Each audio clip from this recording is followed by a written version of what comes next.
get out of the car and not look back. She hadn't looked at his face, but she had seen it a lot. She was absolutely certain that the offender was Caucasian. She also described the suspect as having very noticeably thick and meaty fingers. He spoke clear English without discernible or noticeable accent. And from the words the man used, a behavioral analyst gave detectives a profile.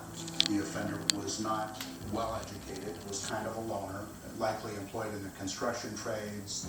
Even better, the victim described his vehicle so well that detectives figured out the make and model. It is most likely a 2005 to 2000